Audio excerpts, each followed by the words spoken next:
अस्सलामुअलैकुम dear students. आज हम चैप्टर नंबर 17 की प्रॉब्लम नंबर 17.7 को सॉल्व करेंगे। प्रॉब्लम 17.7 हमारे पास है, a Carnot engine operates between temperature 850 kelvin and 300 kelvin. हमसे कह रहे हैं हमारे पास एक कैरनो इंजन है जो कि इन टेम्परेचर के दरमियान ऑपरेट होता है। ठीक है। The engine perform 1200 joule of work in each cycle। और जो है जो इंजन है वो हर साइकिल के दौरान 1200 जूल जो है वो काम करता है। ठीक है। Which takes 0.25 second. और उसे इतना टाइम लगता है एक साइकिल कंप्लीट होने में, उसे इतना टाइम लगता है। नंबर 1 ए पार्ट हमसे कह रहे हैं what is the efficiency of this engine. इस इंजन की एफिशिएंसी फाइंड करें। बी हमसे कह रहे हैं what is the average power of this engine. इसकी एवरेज पावर फाइंड करें। How much energy is extracted as heat from high temperature reservoir. तो कह रहे हैं कि हाई टेम्परेचर रिजर्वर से कितनी एनर्जी जो है वो एक्सट्रैक्ट हुई। इसका मतलब है हमने Q1 मालूम करना है। और नंबर डी हमारे पास है कि how much energy is delivered as heat to low temperature reservoir.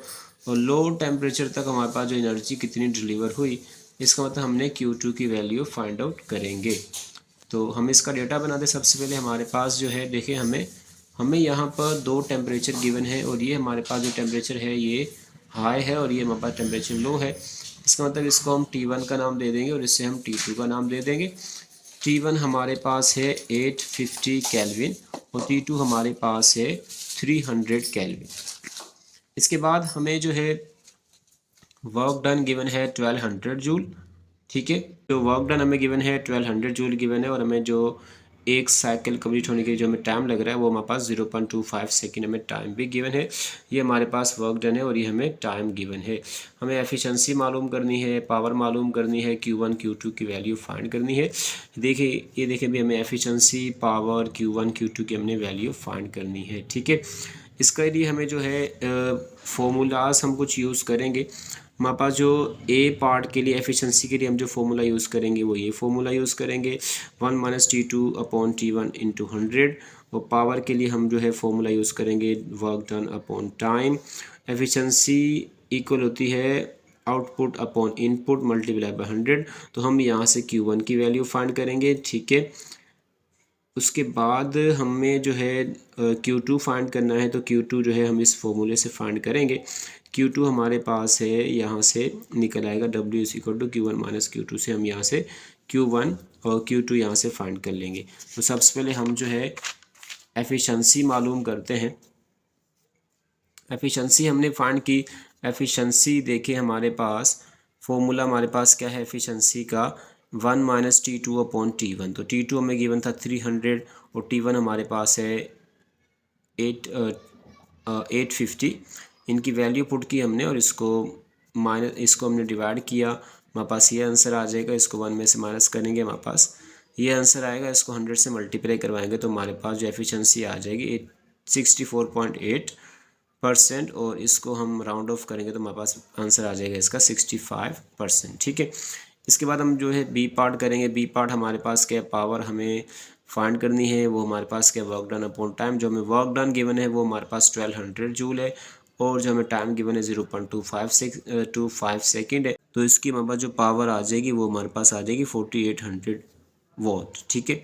इसको क्या कहते हैं, अगर हम क्या कहते हैं एक्सपोनेंशियल और एक्सपोनेंट में चेंज करें, हमें जो बुक में आंसर गिवन है, हमें बुक में आंसर गिवन है 4.8 किलोवाट। क्योंकि अगर हमारे पास जो पॉइंट यहाँ पे है, पॉइंट को उठा के हम यहाँ पे शिफ्ट करें तो 3 नंबर इस तरफ आएंगे। इसका मतलब हमने क्या किया, किलो लिख दिया इसकी जगह। इसके बाद हमने Q1 की वैल्यू फाइंड करनी। तो Q1 हमने इस फॉर्मूले से निकाला है। एफिशिएंसी इक्वल है work done upon output upon input. ठीक है। हमारे पास इनटू 100 हमारे पास है। तो हमने यहाँ से Q1 यहाँ ले जाएंगे, एफिशिएंसी यहाँ ले आएंगे।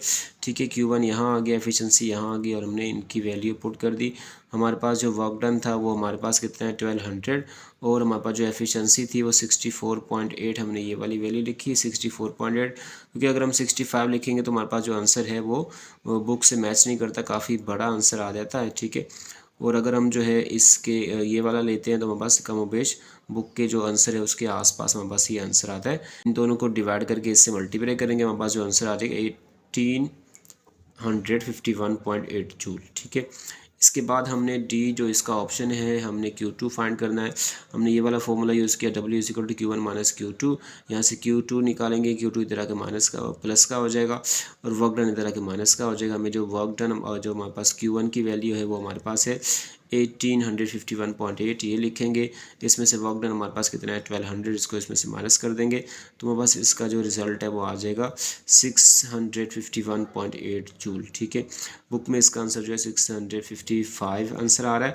ठीक है, तो मतलब ये उसके आसपास ही है और इसका आंसर भी हमारे पास जो बुक में आ रहा है 1855 के आसपास आ रहा है। ठीक है, तो इसमें अगर हम देखें, अगर हम जो है क्या कहते हैं यहाँ पे जो राउंड ऑफ वाली वैल्यू है अगर हम यहाँ ये पुट करते 65 तो हमारे पास जो आंसर है क्या कहते हैं और क्या कहते हैं कम हो जाएगा। ठीक है, और अगर यहाँ पे हम जो है पॉइंट के बाद की वैल्यू 8 नहीं लिखते, हमारे पास जो आंसर है क्या कहते हैं और ज़्यादा बढ़ जाता है। इस तरह से आप खुद जाके आप खुद जो है इसको चेक कर सकते हैं। ठीक है, 64.8 पुट करें तो क्या आंसर आ रहा है, ये आ रहा है। और अगर आप 65 पुट करते हैं राउंड ऑफ वाली वैल्यू, फिर आपके पास आंसर क्या आएगा आप इसे चेक कर सकते हैं। ठीक है, तो उम्मीद करते हैं आपको समझ आ गया होगा। अगर आपको समझ ना आया हो क्वेश्चन तो आप कमेंट्स में लिख के पूछ सकते हैं।